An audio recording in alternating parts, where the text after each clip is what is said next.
Je m'appelle Elodie, je suis masseur kinésithérapeute. Laurane, je suis entraîneur et je travaille dans un magasin spécialisé dans le badminton. Je suis Thomas, je suis étudiant pour devenir professeur des écoles. Et on joue pour le Lyon Saint-Bruno. Je suis arrivé en interclub comme un enfant et j'ai adoré ça en fait. Qu'on soit tous ensemble, qu'on s'encourage, que chacun ait une importance pour l'avenir de l'autre en fait. Un club, c'est une association. C'est des bénévoles, c'est des joueurs, c'est des histoires.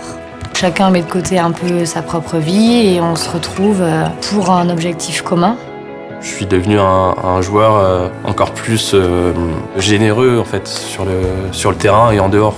Je ne pense pas qu'il y ait de recette miracle pour créer cette synergie. Ça demande des individualités déjà qui s'entendent bien et qui ont envie de donner et de recevoir. Aimer son club, déjà. Savoir s'effacer en tant que joueur aussi, des fois, pouvoir laisser sa place pour un autre.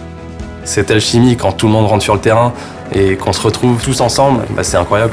Pendant les matchs, il y a beaucoup d'interactions. Au-delà de la vue, au-delà des mots, on sent en fait quand on a derrière nous des gens qui ont vraiment envie de nous porter pour la victoire. C'est là où on arrive à passer un cap en tant que joueur. Cette pression-là, sur le terrain, ça va devenir de la motivation en fait. Forcément, ça met une certaine responsabilité, mais ouais, ça me transcende en fait. Au moment de la victoire, on a ressenti beaucoup de fierté.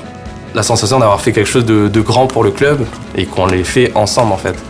C'est une émotion assez indescriptible. C'est vraiment une fierté collective en fait. C'est primordial de partager des moments à l'extérieur de notre sport en fait, pour vraiment créer cette unité.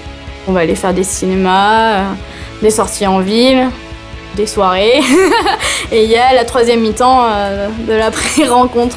On partage ces moments après les matchs en fait, avec les bénévoles, les joueurs de l'équipe 2 aussi. Et en général, on invite aussi les équipes adverses pour partager en plus ce moment après vraiment le sport. Résumer du coup tout ce qu'on vit en termes de collectif, ce serait émotions fortes, Famille, partage, convivialité. l'amour. Ça dépasse vraiment le cadre du sport. Si demain j'arrête le badminton, chose qui n'arrivera pas, je resterai en contact avec la majorité d'entre eux. C'est plus que des simples joueurs de badminton pour moi. C'est vraiment ça, c'est une deuxième famille.